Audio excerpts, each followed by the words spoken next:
sei. Tô achando que tá muito básico. O que tu acha? Oi, pessoal, tudo bem? Hoje a gente veio falar um pouquinho sobre a riqueza. O que diz o Espiritismo? Talvez a principal pergunta que as pessoas se façam é: por que Deus parece ter dado tanto para uns e nada para outros? Para responder essa pergunta, a gente primeiro precisa compreender que Deus não deu algo para um e não deu para outro. Na verdade, ambos estão passando nesse momento por uma provação. E às vezes essas provas ou essas situações, elas vão acontecer dentro de uma situação de muita riqueza material, e outras vezes essa situação vai estar acontecendo dentro de uma miséria ou de uma falta de coisas materiais. Mas ambas são provas e a gente não pode se esquecer disso. Assim como a gente não pode se esquecer também que muitas das vezes somos nós mesmos quem escolhemos passar por essa prova. Agora você deve estar pensando: Isabela, tá de brincadeira, né? Que eu escolhi ser pobre. Acredite, é verdade. As pessoas também costumam comentar que qual será, dentre essas provas, a mais difícil? E Kardec também fez essa pergunta no Livro dos Espíritos, no capítulo que vai falar sobre a lei de igualdade. E lá os espíritos respondem que nenhuma nem outra são mais difíceis. Tudo depende de como aquela pessoa vai encarar. Porque não adianta você ter toda a riqueza do mundo se você não compartilhar com aqueles que precisam. Se você não fizer boas ações com aquilo que te foi dado, com aquela fortuna, com aquele dinheiro que você possui.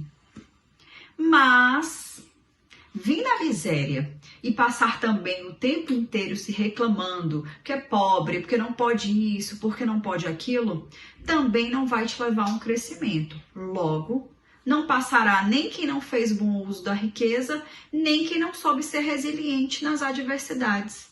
E alguém pode se perguntar: será que em algum momento nós teremos um mundo justo, onde as riquezas serão igualmente distribuídas? Será que isso já aconteceu antes?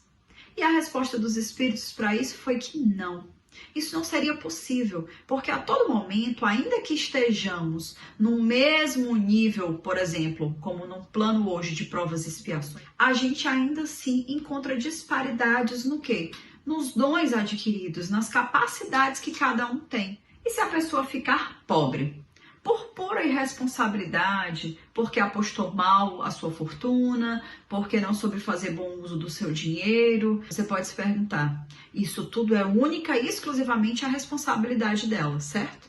A responsabilidade pode até ser dela, mas o seu reerguimento é uma responsabilidade de toda a sociedade. Porque, inclusive, muitas das vezes, a queda dessa pessoa passou por uma responsabilidade social.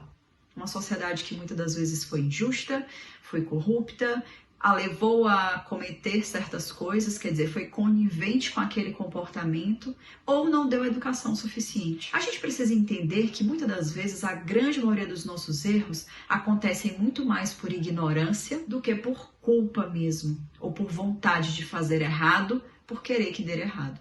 Tem uma frase de Jesus muito conhecida, onde ele diz que é mais fácil um camelo passar pelo buraco de uma agulha do que um rico entrar no reino dos céus.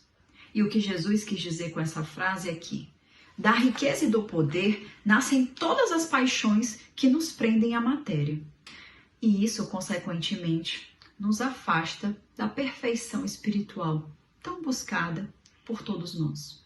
E o que aprendemos com a doutrina espírita é que a riqueza, assim como a pobreza, é apenas uma situação das inúmeras que nós vamos passar. E estaremos sempre oscilando entre uma e outra ao longo das nossas sucessivas reencarnações. E o que nós precisamos aprender é a lidar com ambas as situações, porque todas elas têm algo a nos ensinar. E hoje, se nós somos ricos materialmente, que nós possamos aprender a maior lição que a riqueza nos proporciona. É que isso tudo nos foi concedido apenas como empréstimo. E se não levamos essa riqueza, por que não compartilhar com quem precisa? Eu sei que às vezes a gente cria imagens e expectativas de que precisa de muito. Mas, na verdade, para alcançar a felicidade, que é aquilo que todos nós buscamos, nós precisamos de pouco. E como inúmeros exemplos já nos provaram, dinheiro não traz felicidade. Eu sei que tem a piadinha que diz, mas compra, mas é melhor sofrer em Paris. Na verdade, o melhor é se nós saíssemos o quanto antes desse estágio de sofrimento e dor. Então, por que buscar os prazeres meramente mundanos, ao invés dos espirituais? Já que somos espíritos e a vida verdadeira é a vida espiritual.